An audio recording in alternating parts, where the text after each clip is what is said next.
New Jersey, kind of a tricky track to be honest with you.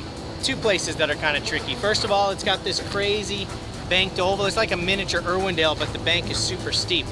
So when you drive into that first oval, it's really, really difficult to get the back bumper right up next to the wall early on. The second part that's difficult is coming off the bank down onto the actual flat. When you do that, the car bounces. It's hard to set the suspension up for that.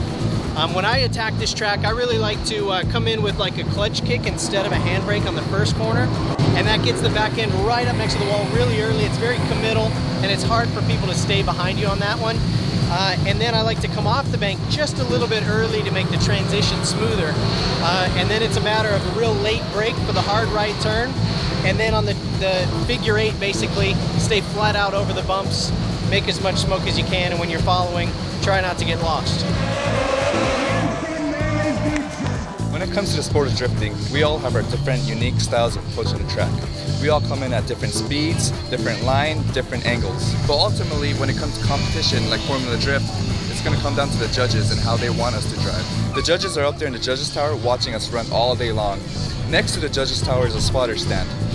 There's my spotter Ben Chong that stands in the spotter stand watching me run as well. The judges are going to relay the message to Ben and how they want me to make my changes. Ben will then relay the same message to me and I'll make changes accordingly.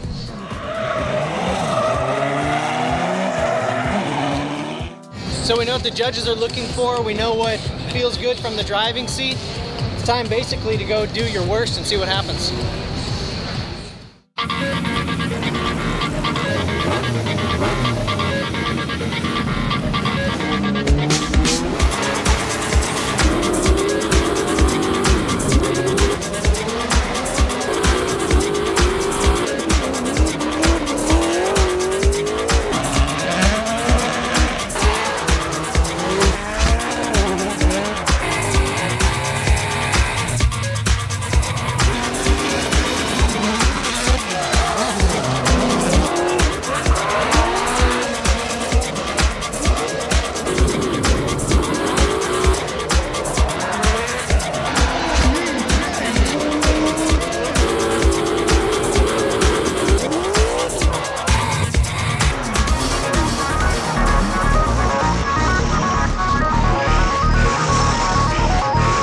So we just finished our event here at Round 3 Formula Drift New Jersey.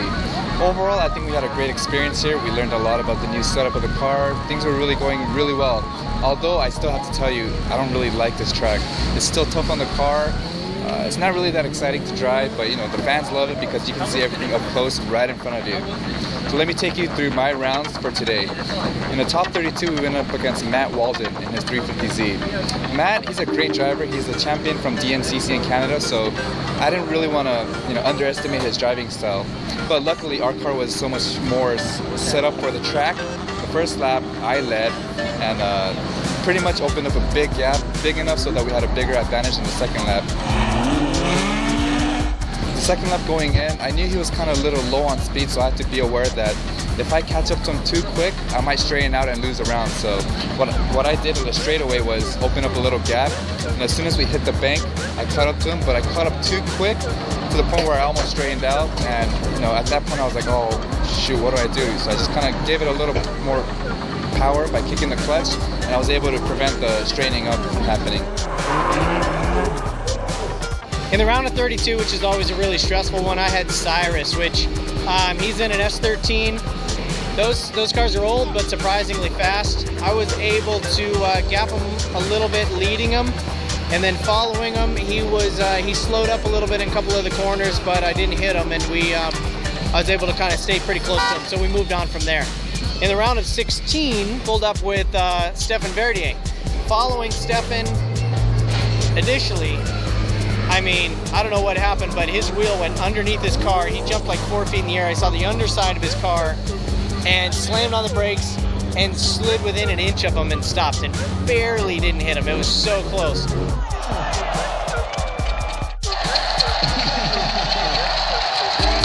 Yeah, there's a wheel right there, so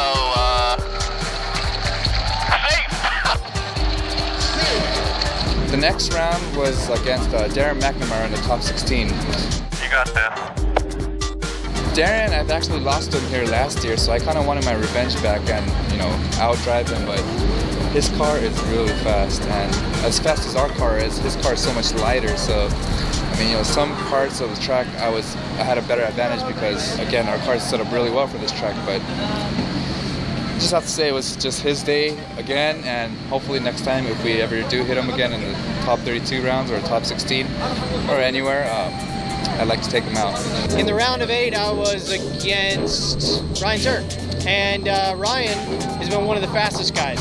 We put on a brand new set of hand cooks, scrubbed him in to the right temp, and I just went as fast as I could. Had a good initiation with him, really committal, almost hit him right entering the bank. It would have been a big crash for us both, so I'm glad that didn't happen. Stuck with him pretty well, and then following him, I think he dropped down on the bank a little bit. Whatever happened, I don't know, but we moved on. In the round of 4, I went against JR, and doing the burnout to clean the tires, the first time I've ever felt the NASCAR engine stumble, ever.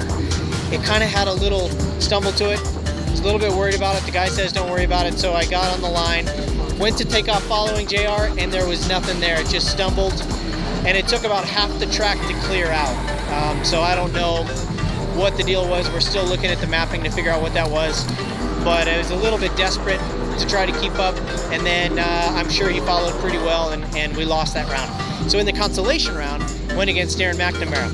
He damaged his car. We gave him a little extra time, more than the 5 minutes, so you know we didn't win on a 5-minute rule, and he did an amazing job driving that car with so much toe in. It was unbelievable. He had like, you know, looked like 30 degrees of toe in.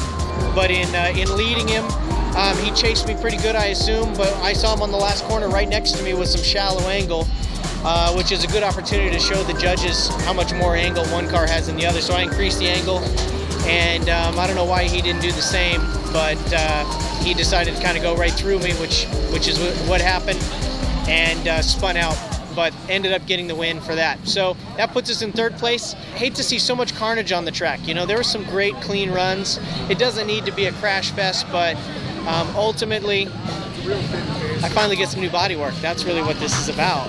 You know, Stefan doesn't like to replace the bodywork. We've got the same bumpers and everything that we've had on the car since its birth at Long Beach last year. So hopefully we'll have a new deal for the next event, and try to get back on the podium in Seattle.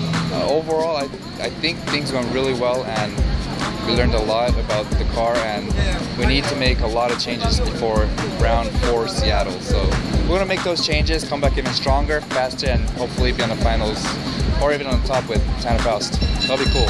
So we'll just try to kind of carry the momentum and shoot for a podium spot in Seattle. But in the meantime, if you want to ask Gucci or I any questions, or you want to see any of the videos, we've got a lot of cool footage on the cars, just go to scionracing.com and we'll see you there.